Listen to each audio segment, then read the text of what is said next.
Okay, to really understand the Bitcoin network, we need to just break it down to understand what the actual problem is that the double spend problem resolves. So, in essence, you have all these nodes or computers that are all connected to each other, spread throughout the world.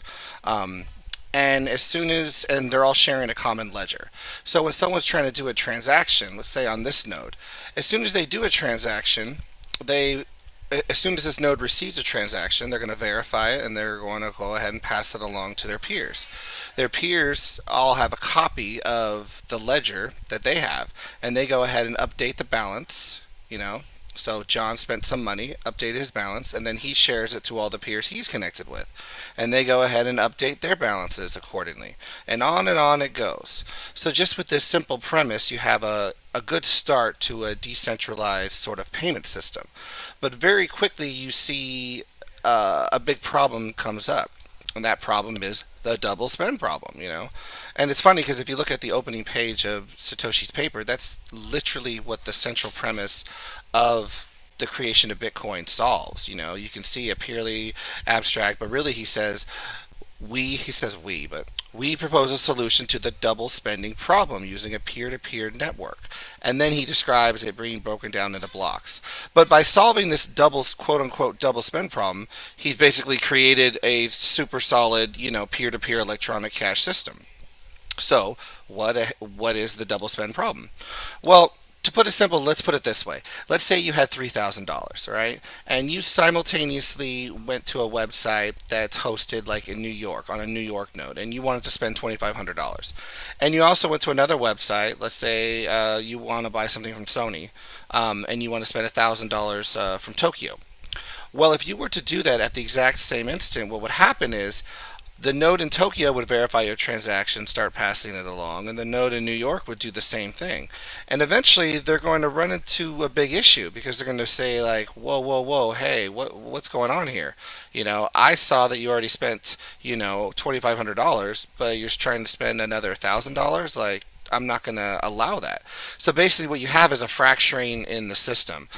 All the ones in Asia who saw this transaction first that was passed on from the Tokyo node, they're going to show that you have a balance of $2,000 because you had 3,000, you spent 1,000, you got 2,000 left. All the ones in Americas and let's say Europe, they're going to show you have a balance of $500. Okay, so this is very problematic now because now the network is splintered. It doesn't know. Obviously, over here, they're going to show that this transaction's invalid, and over here, they're going to show this one's invalid. So, what do you do? Well, what you do is instead of immediately processing transactions, you instead go ahead and place them in a queue. That's the mempool. And we're going to go ahead and order them, by highest fee to lowest fee. All right, and then we're going to create a block. Let's just say 1 megabyte.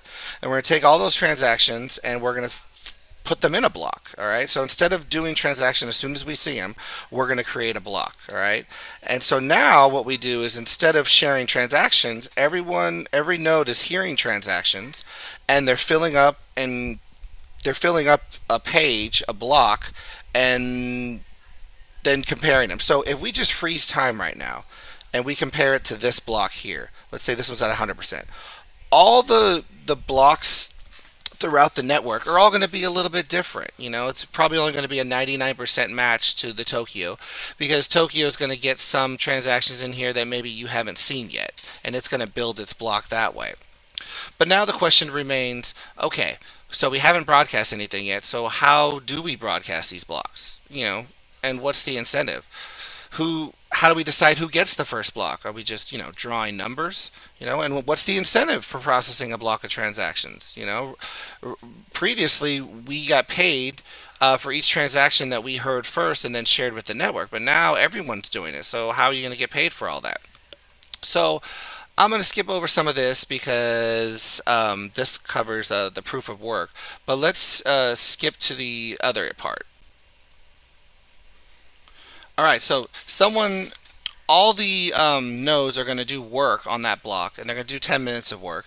And it isn't until they've achieved doing that 10 minutes of work, that one miner can declare that they won the block. So let's say this node wins the block, all right? This is all part of proof of work. Basically, they're saying, hooray! They're telling the whole network, I won. I got the golden ticket. This is the good block. And they go ahead and put in their proof of work inside the block, and then they share it. And every other node pauses what they're doing, or probably at the same time. They verify all the transactions in your block. And they can see that you did in fact do the work, and so they say, okay, that's good, and now I'm going to pass that block along.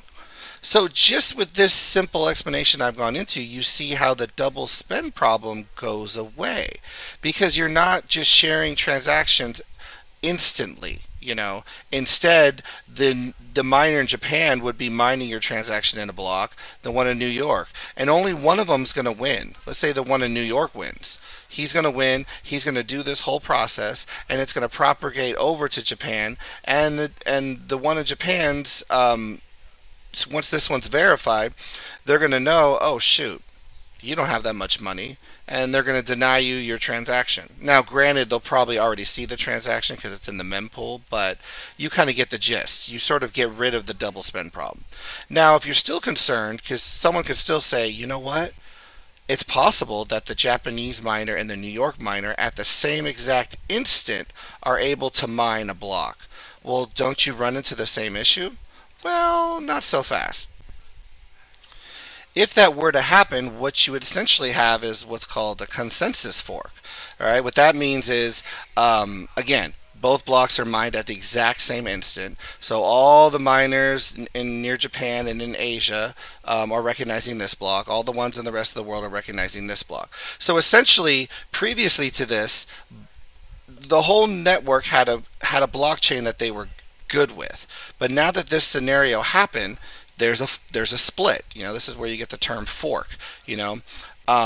One side of the world recognizes all these blocks, and then this one has the next blocks. The other one's all these blocks, and then this block. So how are you going to solve this problem? Well, it's easy. By implementing the rule of longest chain, all you have to do is wait for the next block, because statistically this isn't going to happen again in a row where two miners do it at the same exact second. On average, it should take about 10 minutes. So once the next block is mined, let's say it's from someone on this side of the world, then now you have half the world with this chain. It's one block longer. All the blocks in Asia, they saw this block, but they sort of were disregarding it because this was the one they accepted. But now that they see two blocks that are verifiable, now they're going to drop this block because this has more work. This has the longest proof of work chain. And so now you've again resolved this issue. You basically have a one block fork happening pretty much every day. This two block fork scenario that we're talking about happens about once every 2 weeks.